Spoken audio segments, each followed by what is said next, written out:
For a long time, the topos of Fremdherrschaft, French foreign rule, has obscured the view of the diverse and far-reaching modernization impulses that emanated from Napoleon's reform policy in the Confederation of the Rhine between 1806 and 1813.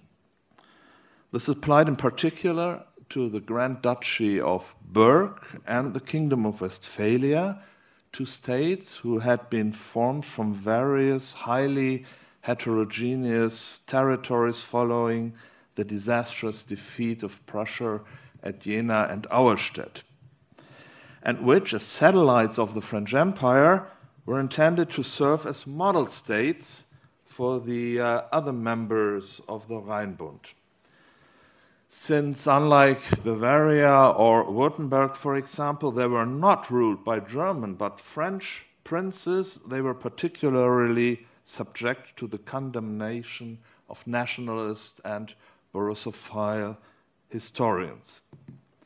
This narrative, as it circulated in the early Federal Republic and was propagated in a Marxist-Leninist virulence in the GDR, has been corrected long ago. Historical research into reform policy has corrected numerous desiderata and thus brought about a paradigm shift. One only has to think of so many relevant studies on socioeconomics reforms, on the constitution of the Kingdom of Westphalia, which was imposed in 1807, the first modern constitution on German soil, still unknown today for many Germans, which introduced the principle of legal equality and thus not only sealed the end of feudal society, but also paved the way for the emancipation of the Jews. In the course of the cultural turn, areas of political culture and symbolic communication were then increasingly opened up. And drawing both on my own studies and on the publications of several younger colleagues, I would like now to pursue a question that is repeatedly raised in all these works. The question of what impact the Napoleonic rule had on the politicalization process in French-dominated Central Europe. Politicalization is an ambiguous term. It is in its transitive use. It can refer to phenomena of everyday life as well as to individuals or collective groups that were previously considered apolitical. This raises three questions. Firstly, how did it come about that areas which were previously not considered political were suddenly regarded as such? Secondly, how can we explain that beyond the social elites, ordinary citizens and peasants became interested in policy and politics and actively participated in the process of political decision-making? And finally, what role did the media and symbolic communication play in this process? With regard to Central Europe, the process of fundamental politicization was often dated to the middle of the 19th century. And this dating was in line with the thesis advocated by traditional nationalism research, according to which a lasting nationalization of the masses was triggered in the course of the so-called Wars of Liberation. From this traditional perspective, all the conflicts observed could be interpreted as manifestations of a French-German antagonism. All protests against social or economic grievances were interpreted as primarily nationalistic protests against French domination. The fact that alongside the various forms of refusal and protest, there were also other non-conflictual relationships between the population and the authorities, that there were complex forms of negotiation and appropriation, even willing support for the new rule, became ignored. for a very long time. Unlike France, and this is another argument put forward by some social historians, the German-speaking countries lacked not only the revolutionary situation, but also the social class to implement a modern constitution. Because of the backwardness of the German economic bourgeoisie, there was no driving force for reform around 1800. Supposedly, the traditional social order was regarded as legitimate by large sections of the bourgeoisie. The privileged position of the nobility and the acceptance of the prince's powers to govern were not questioned. However, I think there are some reasons to assume that there is no normal path to modernity and that the process of fundamental politicization does not have to be broken through a revolutionary process from below, but may also be triggered by an authority that challenges the existing conditions, for example, due to its reform policy. Using the Kingdom of Westphalia, a state that existed only for 7 years and took on various territorial forms. You just see two of them. For a few months, the Kingdom of Westphalia even bordered to the North Sea. I will now analyze some selected conflicts in various communication spaces in order to show that symbolic communication played a central role in the politicization of large sections of the previously apolitical thinking and acting population, and that this was not exclusively carried out in an opposition to Napoleonic rule, but sometimes also in cooperation with it.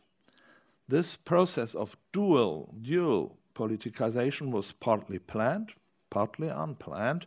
It developed a proper dynamic which the Napoleonic authorities had not foreseen and which they could not longer control. In the beginning, as Thomas Nipperdey once said, was Napoleon. All began with his assessment of the expectations of the peoples of Europe in general and Westphalia in particular, an assessment which can neither be falsified nor verified on the basis of the sources that have come to us. It can be found in the famous repeatedly quoted letter that Napoleon sent to his younger brother Jérôme on his way to Kassel, the capital of his future kingdom. I quote, "N'écoutez point ceux qui vous disent que vos peuples, accoutumés à la servitude, recevront avec ingratitude vos bienfaits. On n'est plus éclairé dans le royaume de Westphalie qu'on ne voudrait vous le persuader. Ce que désirent avec impatience les peuples d'Allemagne, c'est que les individus qui ne sont point nobles et qui ont des talents aient un égal droit à votre considération et aux emplois. C'est que toute espèce de servage et de lien intermédiaire entre le souverain et la dernière classe du peuple soit entièrement aboli. Les peuples d'Allemagne, ceux de France, d'Italie, d'Espagne désirent l'égalité et veulent des idées libérales." Vous connaissez probablement cette citation and the jubilation that greeted the Grande Armée in many German cities would seem to confirm this assessment. However, the few surviving sources, including reports and images very often used for propaganda purposes, are only of limited value. According to conservative estimates, the change of rule was welcomed only by smaller sections of society, namely by the educated classes, while the rural population, which still made up almost 80% in Westphalia, often reacted with caution and skepticism. Even among the Jews who benefited from legal equality and religious freedom, even the Jews, did not meet the new constitution with undivided approval. Only some of them enthusiastically celebrated the liberation from their previous oppression, while others feared for the autonomy of their religious community. But even those who were sympathetic to the invasion of the French troops often did so for cultural or confessional rather than political reasons, because the French were Catholic, for example, in Paderborn or Münster. It can therefore not be ruled out that the former Jacobin Napoleon made an error of judgment by improprietely extrapolating his experiences he had made at the beginning of the French Revolution to the whole of Europe. Nevertheless, his assessment was of strategic military importance as an argument for a policy of reform, which Napoleon placed at the service of an expansionist foreign policy.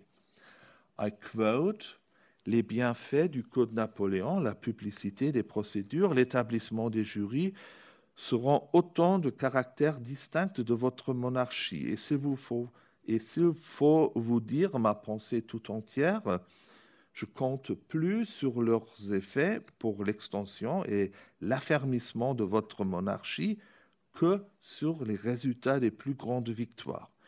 Il faut que vos peuples jouissent d'une liberté, d'une égalité, d'un bien-être inconnu au peuple de la Germanie et que ce gouvernement libéral produise d'une manière ou d'une autre les changements les plus salutaires au système de la Confédération et la puissance de votre monarchie. Cette manière de gouverner sera une barrière plus puissante pour vous séparer de la Prusse que l'Elbe, que les places fortes et que la protection de la France. Quel peuple voudrait retourner sous le gouvernement arbitraire prussien quand il aura goûté le bienfait d'une administration sage et libérale? No doubt that Napoleon was wrong with this prediction, as we will see. When the French were forced to withdraw from Westphalia, after losing the Battle of Leipzig in October 1813, they left behind a population that was tired of war and disillusioned with Napoleonic rule. And yet this society was a different one than before.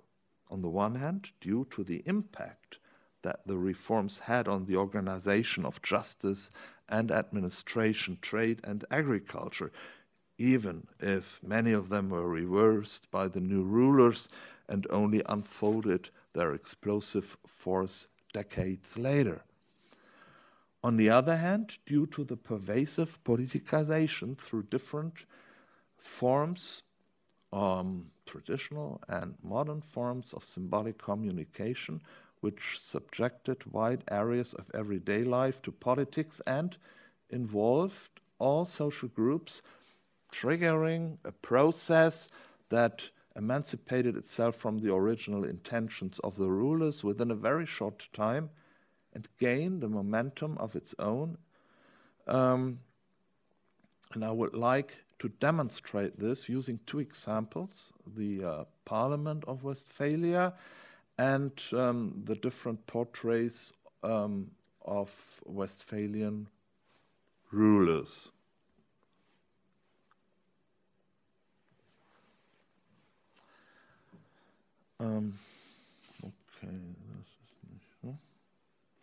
For a long time, the Westphalian estates, as you can see them here on these drawings, les États du Royaume de Westphalie were denounced as a pseudo-parliament. In fact, they were not constituted by direct, equal, or secret elections. Actually, no, I have made a mistake. Sorry for that. Non plus. Sorry. Even the right to stand for election was reserved to a comparatively small circle, mainly members of the bourgeois aristocratic notables, such as landowners, merchants, and scholars. Legislative powers were limited. The right of co-determination was restricted to the spending budget, tax legislation, and matters of criminal and civil law. Even the periodicity of the sessions provided for in the Constitution was not observed. Sessions were only held in 1808 and in 1810, after which the king ruled by decree due to the wartime state of emergency. Nevertheless, it would be anachronistic to judge this parliament, the second oldest on German soil after the Rhenish German National Convention of the Republic of Mainz, by today's standards. A historical comparison with other contemporary parliaments could easily show that the État du Royaume de Westphalie was one of the prototypes of modern parliamentarism in Germany, despite all the design flaws and the legislative shortcomings. But that's not the point here. The focus is rather on the extent to which the Napoleonic authoritarian state created a political body which established new forms of political communication that made a substantial contribution to politicalization in the long term. The starting point was a double crisis, a financial crisis and a crisis of legitimacy. Since its foundation, the new state had been on the brink of bankruptcy. Not only the establishment of a new efficient administration, but also the maintenance of a contingent of almost 25,000 soldiers for the permanent loss-making wars in Spain and Russia demanded enormous sums of money from Westphalia, which could only be raised by levying new taxes and taking out new loans. As elsewhere, this left the state with little choice but to allow the wealthier citizens to participate in the financial decision-making process. At the same time, these citizens from different parts of the country with very different regional and dynastic traditions had to be given the feeling of belonging to a community of solidarity. The new parliament, as a new political arena, was able to satisfy both needs. The deputies no longer represented their respective estates, but the entire Westphalian nation, which was also symbolically expressed instead of the traditional seating arrangement separated by estates. The Westphalian deputies took their seats in alphabetical order of the names of their departments in the semicircular assembly hall, which you can see here, together with the king, the council of state, and the common people, for whom a gallery with up to 400 seats had been built. In this dome-covered hall, the focus was not on the king, but on the speaker, underlining the central importance of the spoken word. Although no debates were officially allowed, there were sometimes heated exchanges between the representatives of the Council of State and those of the Diet. When Karl August von Malchus, the state councillor responsible for taxes and debts, aggressively attacked an opposing member of parliament in July 1808, it's lost. Yeah, here it is.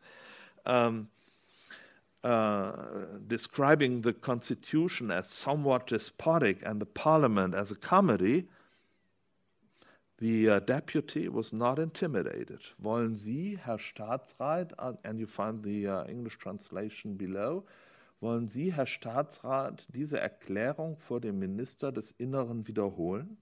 Auf keinen Fall ist es den hierher berufenen gleichgültig, ob der mitgebrachte ehrliche Name auch wieder zurückgebracht wird oder nicht. Even in Parliament itself, the deputies did not behave as affirmatively as a king, minister, and state council would have liked. Already in the first session in the summer of 1808, there was a scandal when the deputies rejected a bill on land tax legislation by 61 votes to 25. not so much for specific substantive reasons as for reasons of principle. According to a Dutch observer, the entire assembly was convinced of the need for such a land tax. The decisive factor was rather, I quote, a long accumulated dissatisfaction which was effectively expressed in this way. The deputies gathered in the chamber as well as the spectators were in any case silent, mausestill in the original, and shocked by the performance. The majority of deputies, who had all displayed a humble and peaceful attitude at the opening on the 2nd of July 1808, had quickly become self-confident politicians who now insisted on exercising their powers, only narrowly passing numerous bills, another scandal, and a third scandal, rejecting another bill in the second session, 1810. A comparison with the Paris Corps Législatif, where votes against rarely exceeded 20% and not one single bill was rejected, may confirm this. The fact that the deputies gained in self-confidence and no longer saw themselves as extras, but as representatives of a new state, was also due to new forms of symbolic communication which emphasize the meeting place. After the first session had been held in a side wing of the Orangerie, the second session took place in the Palast der Stände, the Museum Fridericianum, which still exists today, which is the main building of the Documenta in Kassel, which is a freestanding representative building which had been converted for this purpose by Auguste-Henri Victor Grandjean de Montigny at a cost of 100,000 francs. A sumptuous costume designed for the second Reichstag, which all deputies except the clergy had to wear, also helped to emphasize the dignified status of the deputies. Looking back, one of the former deputies confessed that one of his lower-ranking colleagues, a former Hessian farmer, in 1810, with his new headgear and embroidered coat, looked quite different from 1808 in his coarse grey cloth, skirt, and long hair hanging down to his shoulders. Obviously, the new dress had a signal effect, making even the lowliest representative more authoritative in the eyes of his higher ranking colleagues, and signaling to them that it was not the background that determined the quality of speech, but only the power of words and arguments. It was an experience that would leave its mark on many parliamentarians even after 1813, as we can see from a number of memoirs, which some of which were published anonymously for obvious reasons. In the 1820s and 1830s, many of the former deputies made career in the Prussian or Hessian administration. 26 became deputies, 7 of whom alone served as presidents of German parliaments altogether after 1813. The third crisis facing the new regime in Northwest Germany was one of legitimacy. So I come to my second and last point. The belief in the traditional legitimacy of rule had been deeply shaken as a result of the multiple changes of rulership that had taken place since the Reichsdeputationshauptschluss and the dissolution of the old empire. It's true that there were still voices in all parts of society that remained attached to the old dynasty. Very often, however, we find indifference or even relief at the retreat of the Prussian and Hesse rulers. This made it all the more important to fill the newly created gap and prove the legitimacy of the new rule and the new rulers, especially as none of them spoke German. How could they do this? With Napoleon and Jérôme Bonaparte, who came from a small aristocratic family in Corsica, and Joachim Murat, the son of an innkeeper, three rulers sat on the thrones of Paris, Kassel, and Düsseldorf who could hardly claim divine right, and yet did so. First and foremost, Napoleon, who not only presented himself in painting in absolutist style as a new Sun King, you probably know these paintings that you can find, for example, in the Louvre, but also introduced the constitution he imposed on Westphalia with a formula that could hardly have been more irritating. I'm not sure if you can read this. Wir Napoleon par la grâce de Dieu, Napoléon par la grâce de Dieu et les constitutions, empereur des Français, etc., voulant établir pour le royaume de Westphalie des constitutions fondamentales qui garantissent le bonheur des peuples qui les composent. Here, the traditional and the bureaucratic basis of legitimacy stand side by side, unconnected. Other forms of Westphalian state representation also combined traditional and modern elements. For example, November 15, which was celebrated simultaneously as King Jerome's birthday, Constitution Day, and National Day. As Martin Knauer has shown, these annual festivities transformed, I quote, elements of courtly festive culture, such as redoute, church services, and the feeding of the poor, into a new state institutional form. In general, Jérôme used or tried to imitate his brother in the metamorphosis of legitimation strategies. Like Napoleon, he presented himself simultaneously, and I only took Westphalian lithographs, so documents I found in the archives of Münster and other cities formerly belonging to the Kingdom of Westphalia. So he presented himself as a citizen king and also as an absolutist emperor, provided Napoleon allowed it.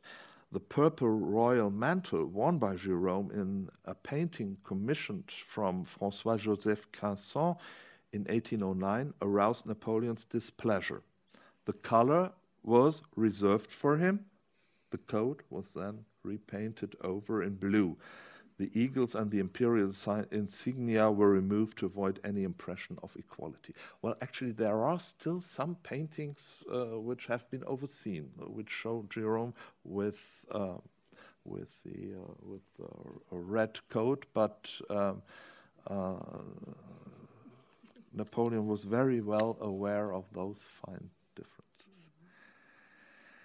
It was Napoleon, not Jérôme, who played the decisive role in legitimizing the new states, and not only in the constitutional commentaries of contemporaries who praised the prerogatives of the emperor laid down in the constitution as an invaluable advantage, but also, and both, in drawings, lithographs, or engravings, which, often with reference to famous paintings in Paris, portrayed Napoleon in a wide variety of roles, not only as an absolutist monarch, the head of a new dynasty of German princes and the exporter and guarantor of revolutionary achievements, but also as a good and charitable king, a victorious, here's one more example, you all know the original painting by David.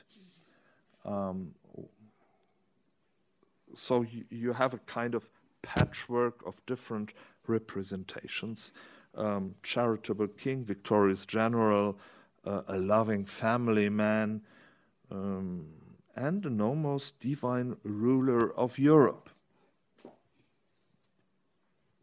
No, sorry, there it is.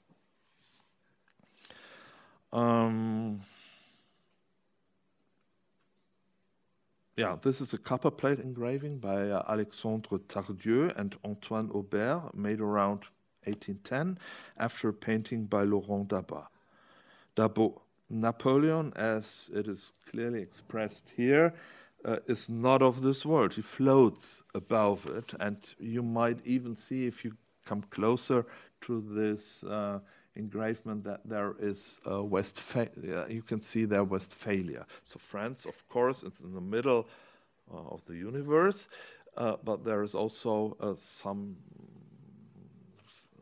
So the sun is also touching Westphalian ground. There is no place in Europe that is not under Napoleon's control, no area untouched by his rule, no medium which is not placed at the surface. Well, there is a good reason to suspect this unique self-portrait of ideological motivation, and to dismiss it as a beautiful illusion of authoritarian rule, der schöne Schein. But that would do justice neither to its function nor to the complex nature of the political system.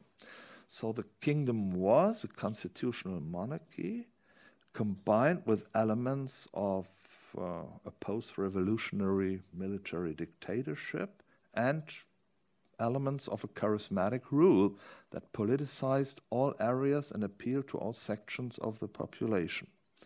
Loyalty-building measures, such as material benefits and promotions, and massive repression, of course, especially through the use of police force, were not enough. It was also necessary to win the hearts and minds of the people and awaken their belief in legitimacy.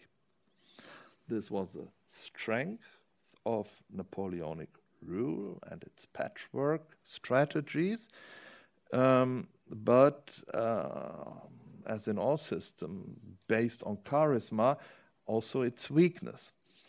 Involving the people in the communication process opened up a space for action that they could and did use in a variety of ways, in cooperation with the authorities, but also occasionally against them.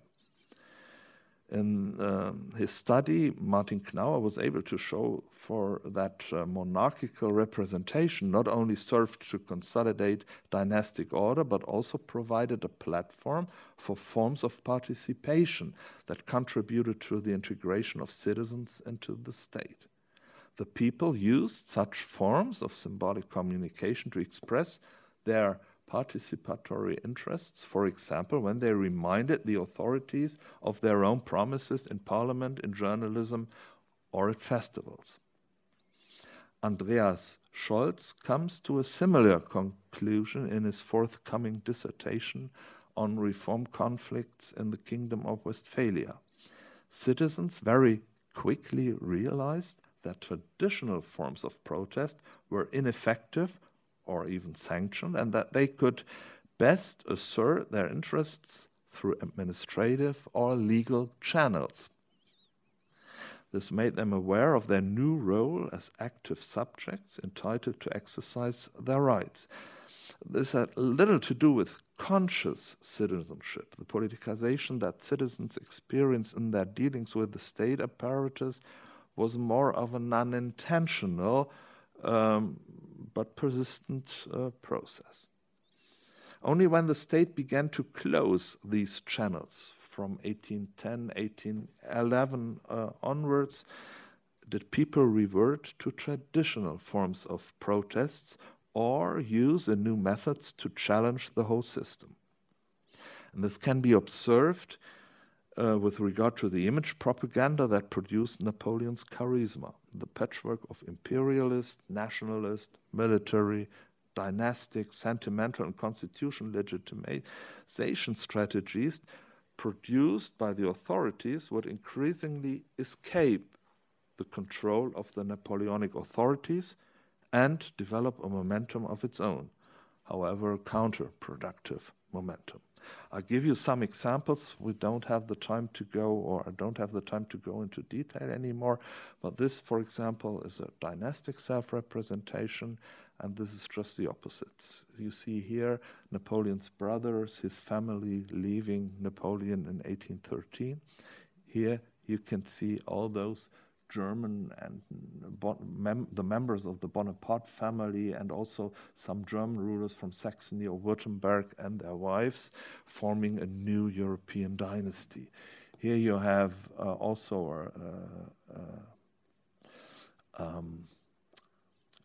engravement that I found in the Westphalian archives, General Bonaparte, and here you all probably know this, une gravure à l'eau forte colorée de Napoléon qui doit quitter l'Allemagne.